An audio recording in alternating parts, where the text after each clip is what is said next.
Hello friends, welcome back to the James Lawrence Alcott channel. I hope you guys are doing wonderfully well. You are going to dominate it this week. You are. You are. You are. You are. You are. Welcome back to the Fallout, where we dissect tactically the weekend's biggest talking points. Every single week I tweet this. I ask for your thoughts on it. What do you want from the Fallout? And at the end of this video, I'm going to answer a few of these questions. So make sure you follow me. Link is in the description. You can get involved every single week on the Fallout. Also, if you are new to the channel, hit the subscribe button. Hit the like button. It'd be amazing to get 2,000 likes on this video. We've got some great content coming up over the international break, so this is the place to be. Let's dive into it. Chelsea won against Southampton, of course, at home 3-1. Pixel Players NFT said Chelsea top of the league after playing Liverpool, City, Arsenal and Spurs. I mean, it's very, very exciting if you're a Chelsea fan. They look very, very good. Chalobah has been fantastic for them as well. But I want to talk about Lukaku because there's been a bit in the press over the weekend. Tuchel's not happy with the negative press that's coming his way in terms of his use of Lukaku. So what's wrong with Lukaku and why is he struggling right now? Well, first things first, if you're a Chelsea fan, get excited because what you can see here is this. Look, we're all FPL fans, and I brought in Lukaku this week. He's not done it for me just yet, but what you've got to be excited about is, and it comes from that tweet as well, it's a great point, is that having played those difficult games, and look, Arsenal and Spurs, you can banter that one as much as you want, but they're big games, they're London derbies, but now they go into a set of games that they should be winning all of them, and you would expect them to, and you'd expect them to score goals as well. Brentford, and look, Brentford is a tough game, of course, especially Brentford away, but Brentford, Norwich, Newcastle, Burnley, you should be getting maximum points from all of those, and the confidence should be nice and high going into the Leicester and Man United games after that. So it's an exciting time to be a Chelsea fan. But what is up with Lukaku, and is he going to come good? Now, you'll remember on the Fallout, we spoke about how ruthless, actually, Lukaku was against Aston Villa a few weeks ago. He only had 25 touches in that game, and he scored twice, despite not really getting on the ball that much, and we were sort of praising him for his ruthlessness. Since then, he's struggled. He has struggled, and there are a few interesting insights into why he might be struggling. So let's have a look at his numbers here, because 3 goals in 6 matches so far, and his current XG is 3.64. With it being 3.64, that hints at the idea that he's maybe underperforming, especially when we go back to that Aston Villa game and the fact that he was so ruthless in that scenario. So he's going under his XG quite a lot elsewhere. I think, look, the obvious analysis here is that I think people feel like he's maybe being a little bit predictable in terms of how he's playing at the moment. And teams are going, defending against that left foot of his, putting him onto his right foot, and he's getting better chances on that right foot than his left foot. So let me show you this. At the moment, he's had 13 shots so far this season. And we're talking left foot, right foot, you know, someone who wants to be on his left foot as much as possible. 13 shots so far this season from his 6 appearances. 8 shots worth 1.4 XG. He's only scored 1 goal with his left. So those 8 shots have been with his left foot. So he's having more shots on his left foot because that's what he wants to do. He wants to hold those players, roll them, and then score his goals that way. And scored an absolute beauty, didn't he, against Aston Villa with that left foot. He's also taken 5 shots worth 1.55 XG with his right and scored 2 goals. So what this shows is that teams are able to kind of defend or focusing on defending the angles well against Lukaku. They're being switched on and looking to, you know, make the angles difficult when he is on his left foot, or get it to a point where he's kind of negating him a little bit and blocking it, or getting to making it an easier situation for the goalkeeper to deal with it as well.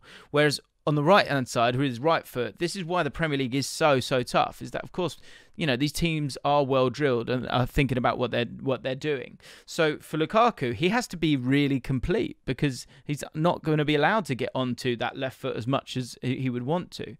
So he's currently got an XG per shot of 0.31 with his right and 0.18 with his left. So again, I think there's a great example of this is the Foden goal against Liverpool yesterday. Milner thought that with the angle that he was having that shot from, if you watch it back, you thought that he was okay. He thought, oh, it should be all right. I can't see him scoring this low percentage stuff. And so that at the moment, I think the chances that he is getting Lukaku are generally coming from that right foot and down that right hand side. The same goes for his right trumping his left when it comes to assists as well, so which then drives down the idea that teams are focusing on getting Lukaku and keeping him on his right foot. His expected assists of 1.98 this season, which is pretty unlucky to not have a couple of assists so far, considering he really should have 2 goals to his name. However, 1.77 expected assists have come from him using his right foot.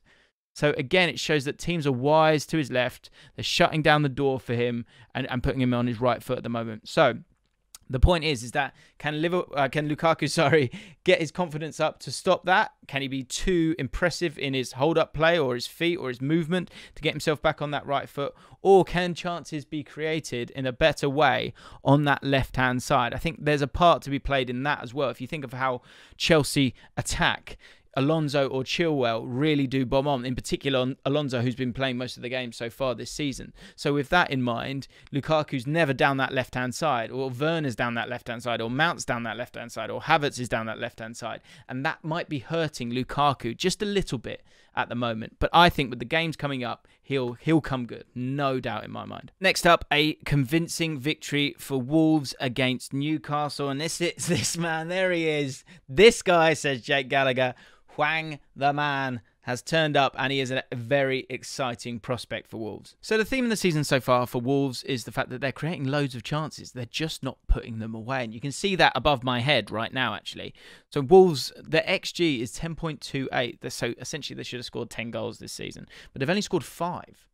That disparity of 5.28 is the biggest from any team. And that's regarding XG minus goals scored. And that's with Saturday's game involved in all of this. So Hwang's got a huge part to play in Wolves' season. It was interesting that Traore didn't start in this game, and Hwang, who was part of RB Salzburg's team back in 1920, that season where they made kind of people sit up, likes of Haaland, Minamino in that side as well. And what he did in that team was he played in this same role, and it's really, really suiting him. 11 goals and 13 assists in 17 league starts alone when he was playing for Salzburg. He went to Leipzig, and he only mustered 3 starts, which is obviously really stunted his progress. But he was a really good player, and I don't know if you guys will remember it, but I think it was the Liverpool game in the Champions League. I said that Hwang came on, and I was like, wow, he's really, really impressive and changed the game for them with his energy. But again, he wasn't playing really in the role that he kind of wants to play. The game itself against Newcastle, interesting really, because actually Newcastle, they offered a little bit. I mean, not loads. You know, I can't say that, but they, at least in terms of kind of shots, if you have a look at that, it's interesting. You know, the fact that the two of them were pretty similar when it came to how many opportunities they had and shots on target as well. But in terms of big chances, that was where the difference was. Actually, Wolves didn't even have a corner kick throughout the whole game, and Newcastle did. The difference, though, was Hwang, really, and having someone who's kind of a bit like Jota. Maybe he is the new Jota. I think it's a really exciting move for Wolves to have, and it gives them a different option because, as I said previously, he's playing in exactly the role that he was playing at Leipzig. You know, playing in that, and to a point, it was actually a little bit like his compatriot Heung-min Son in terms of the role that he was playing, maybe less so than what Heung-min Son does now, because he was actually getting on the ball a lot more in these areas, which I'll show you in a second in terms of his heat map. But what you can see from his average position is that actually he was kind of here or here. He was trying to get beyond and help out Jimenez, and Jimenez had someone to sort of play alongside. And if we think of some of the teams that are doing well this season with a big target man, let's look at Brentford, for example. Ivan Toney and Mbeumo. What you've got here with Hwang is the opportunity to have a player who can do that. And then when you look at his finish on the day, it was 2 finishes. They were absolutely superb. If we go to his heat map here, you can see 2 areas of where he was really trying to get on the ball, just emphasizing the point here that he was trying to be a sort of a help out there and an option out there out wide to then start again to kind of keep the ball that way. But otherwise, he was trying to get himself into the penalty area and trying to help out Jimenez, who would have been here, so that he's here ready to make those darts into these areas here. Really, really interesting player for Wolves to have with them. And Cody, you saw in the way that he was speaking about it after the game, he's really, really excited about what Hwang can offer. The one thing I would say is, and we saw it when he was at Salzburg, but what would be great is just a little bit more with the left wing back, because I think there was maybe that little bit of concern of trying to make sure that you're there and helping out Jimenez, and there's a lot of space for him to cover there. If you think of how central Jimenez is staying during these games, and he will be doing that because, of course, he is that target man for the team, and so you need those two players to kind of get in there and help him out. But I wonder if there's a little bit more that can be done on this with this left side where he can get on the ball, because he is technically fantastic. He's a really, really good dribbler for the team. There has become this kind of new reliance of trying to make Traoré a player that can kind of work with Jimenez in a different way. This is what Hwang offers you, and I think that's the most balanced the front three of Wolves has been for a really long time. On to Brighton versus Arsenal, and Brighton are just getting more and more impressive. And I said this on the Fallout last week, as good as Arsenal were, that you could see them in their next game. This is how competitive the Premier League is that you could go to the next game and struggle. You know, you want it to be sort of those baby steps to move them forward. This felt like one person was a better coach than the other, and certainly one team was far better drilled than the other. And it got to a point where actually Arsenal were incredibly concerned, and what's amazing here, it shows how far Brighton have come, and we can see it in the standings actually. Let's give them their moment to shine. Still being 6th at the moment, and they were fantastic really in this game. Should have won the game, dominated the game. It was really true domination. 58% possession to 42, 21 shots to 8, which is amazing really. 8 corner kicks to 5, 12 shots on target as well. And I think, look at the details of it. You've got the momentum bar here. I think that says a lot of it. Brighton had 1.16 XG. Arsenal had, let me go to the close-up for this, 0.34. And I just thought tactically Brighton got this spot on. And actually you had an Arsenal side that there are some positives here that you know, the defence held up to a point. But the average positions just highlighted that the back three for Brighton is really, really working. And the Arsenal, I think you can see here with the pairings that they've got here, they were trying to kind of cope with what Brighton were kind of putting forward at them. Let me just move it up just a little bit so you can see it just a little bit better.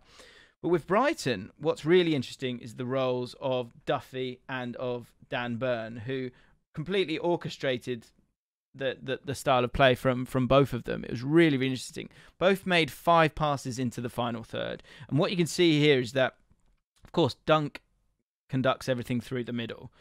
But Dan Burn, who allowed Cucurella to get so far forward, this is 2 weeks on the trot now, but what Dan Burn offers, which is great for Brighton, is you've got someone who's he is a left back. He can play left back for the team. And that's really, really worth remembering, is that it allows Cucurella to kind of dive up the pitch and he'll deal with it. He'll deal with these spaces if he's got to come out here and deal with it.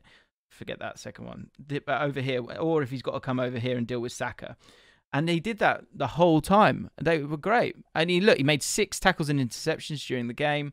And both of them, the symmetry of this is really, really nice. And also the sort of dealings with the half spaces. So if I'll show you both. But first of all, I think the thing to focus on here is that you can see how it is divvied up. You know, Dan Burn deals with these 2 players. He's looking to get on the ball, make those passes.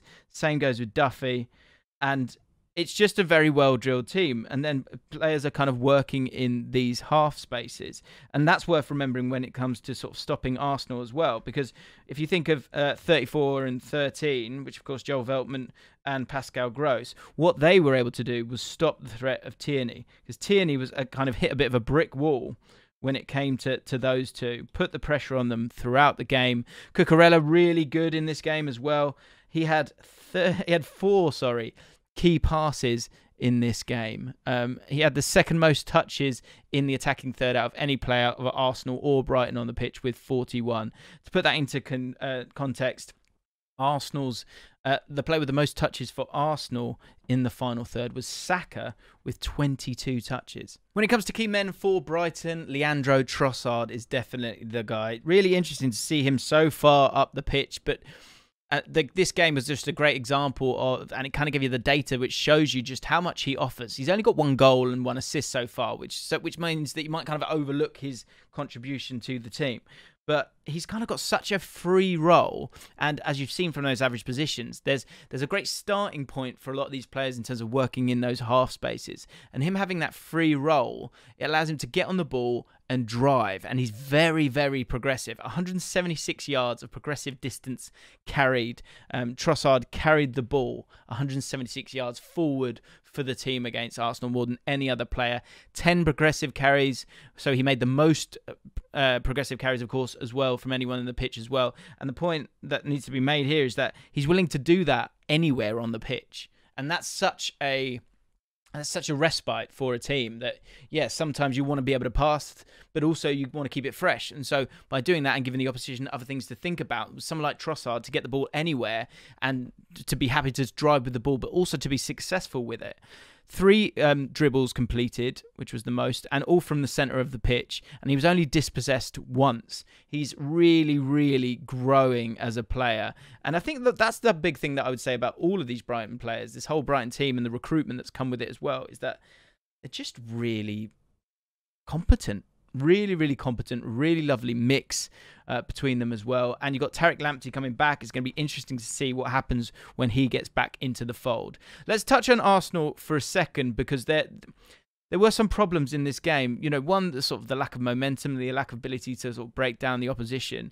But I think there's something really worrying to me, and we spoke about it a couple of weeks ago when it came to Aubameyang. Aubameyang's performance was really disappointing in this game against Brighton. You can see from his heat map here, it's kind of a little bit patchy in terms of we don't truly understand what is he trying to do here. There's so many different spots that he's kind of picking up, and that was shown in the fact that maybe this was him sort of wandering about trying to get involved a little bit more, but for whatever reason, he only received 2 progressive passes in the entire game that he played. Or he only played for 72 minutes here. But with Saka having 22 touches, Aubameyang in the final third only had 8 touches in the final third. Saka had more, Smith Rowe had more, Pepe had more, Partey had more, Odegaard, Lokonga and Tierney all had more than Aubameyang in this game. And the Arsenal squad as a total had 14 passes into the final third combined and 5 passes into the penalty area. So the problem for me is the fact that Arsenal don't really have a plan B, certainly up top, especially if you're going to try and play Aubameyang. The way they played the game, they were just really narrow in how they were playing, and they kind of hit a brick wall, you know, with Brighton having their defenders all set up in really strong positions to try and stop the opposition. It meant that, you know, there were brick walls here, and then these areas weren't really being exploited at all. And it makes you think that, you know, in terms of having a plan B, is that something that's kind of frowned upon? You know, play your way out of trouble, play your way out of trouble. It feels like to me that Arsenal need another striker, because Aubameyang's not going to cut it. Lacazette doesn't seem to be used, and it just feels really one-dimensional. And I think unless it's put on a plate for Aubameyang, I don't see him scoring that many goals. Now, as I said at the start of this video, I did a whole video straight after full-time with my instant match reaction and a bit of tactical analysis on Liverpool versus Man City. But now with the dust settling, there's a few other elements that I think are interesting in what was just a cracking game, wasn't it? It was so good. Now, Liverpool struggled in that first half. An XG of 0.02 is really unfamiliar for Jurgen Klopp's side. We expect so much more from him. But in the second half, they created an XG of 1.16, which came in the form of 3 big chances. And, of course, that glorious, glorious goal from Mohamed Salah, one of the best players in the world right now. What I think did get lost, not in translation, but in the chaos of it all, was the change from Guardiola that, yes, felt maybe glaring for some of us, but was certainly integral in stretching Liverpool, stopping their 2 centre-backs from being able to come out and be on the front foot as much as they would have liked to. And it was the role of Raheem Sterling. Now, what you can see here is that the average positions for Man City, it's very flat, which is fine when they're dominating games. And, of course, let's get back to it. Is that I still believe that, having watched the game, and you can forget about XG in total sometimes. That's what I'm going to do on this occasion. I'm going to throw it out the window. I felt like Man City, with the dominance that they had in the first half, got into some wonderful positions, but never had that player in the 6-yard box. But what happened once that goal went in and Liverpool took the lead? Have a look at this. So have a look at number 10 here, Grealish. Grealish came off, Sterling came on, and all of a sudden you've got a player there in Raheem Sterling that just adds so much to so many questions, really, to the Liverpool defence, because you had someone who was running in behind, stretching the play, and instead of being just another body which allowed, it was for overloads at times, and of course you did have Foden who was constantly trying to go beyond at times. But by having, this is the thing, what happens sometimes with having that extra player is it freezes the two centre-backs, because they can't move across, because it makes it so clear for the opposition to play it to the other player if that moment arises. But without that player making those runs into those areas, it's just not as thought-provoking as it is with the way that it was otherwise. Which, I mean, I feel like a lot of what I'm saying here is slightly contradictory, just because of the fact of how much Liverpool created. And obviously there was a clear focus on that left-hand side and get at Milner and get behind and be in that channel. But Matip kind of generally held strong. And as I went into in more detail on the video yesterday, they weren't getting into those key areas to create proper big chances. Another player I did want to touch on just briefly was Bernardo Silva, who I think I was maybe gave him a bit of a bad rap as well. And I think it is one of those things where you're looking for this team to score goals. Of course you are. But overall, and Bernardo Silva as a team that's got no strikers, that's got no strikers playing at the moment. I think you're looking at what Gundogan did last season, and you're thinking, can we get that from you? Can he make those bursting runs? But what we're seeing here with Bernardo Silva is actually someone who's very complete as a midfielder, really, on second showing. You figure the motor on the guy, like how hard he works for the team. He made and his ability to drive with the ball, we saw that as well. He made 4 successful dribbles, 4 out of the 5 that he attempted. He won 11 out of his 18 duels. The only time he got done was when he got put on his arse for Salah. And he also made the joint most tackles of any midfielder on the pitch with 3. And it was only dribble past once, as I said, which was that one moment. So I think it's worth highlighting the role that he's taking here. I think we're still in a place where we think of Bernardo Silva as such an attacking player, but actually what we're seeing for a team that dominates the ball, that yes, he is the heir apparent for Gundogan. He really, really is, and he showed that as someone who's got the intelligence to be a cracking midfielder for the team. One final question from this game is the role of Jack Grealish, with Foden being chosen on that left-hand side and looking phenomenal in that role. Jack Grealish did struggle, didn't he? Really did struggle. He looked a little bit lost at there, and I don't think he wants the ball with his back to goal like that. And it's going to be interesting to see how he is used moving forward. He only had 29 touches in the game, no key passes, only had that one shot which was blocked. So question for you guys. What happens to Jack Grealish now? If Foden's going to be that guy and Silva's playing the way that he's playing, De Bruyne, of course, is going to have to play, who was actually quite poor in this game, then what? What's going to happen to Jack Grealish, and how will Pep Guardiola get the best out of him for the rest of the season? And certainly in those big games. Let's finish up by answering or having a look at some of your tweets, because I think it's interesting. I love all the people that I actually really like Twitter. It works for me because I ask questions and you give me answers, and I find it interesting. And there are some interesting points when I put on Twitter for you guys to get involved in the fallout. So make sure you follow me on Twitter. Alan Tobin, my guy. Hello, mate. Mo Salah's goal. That's all a thing of absolute beauty. I agree. Something to keep an eye on. Pav was saying here, West Ham and David Moyes' complete lack of substitutions. Can't help but feel as though it played a part in dropping points. The fact that Brentford, of course, won with a sub late on as well. Rub salt in the wound, he said. Connor O'Swords believes Timo Werner's improving. I'm not there yet. I think he's always made good runs. I just think his technical ability has been pretty disappointing at times, but I wait to be proven wrong. D8, how important Trent Alexander-Arnold and Thiago to this Liverpool side? We can't keep a lead without them, it seems. Missed that control in midfield, didn't you, without Thiago? Certainly. Catherine, and I think Dan Bardell a little bit later on, 2 big Aston Villa fans go home and away, both talking about Son Heung-min, saying he was on a different stratosphere to anyone else. Peter Breen, Nuno kept his job for another week. We said he was a dead man walking. He's not gone just yet.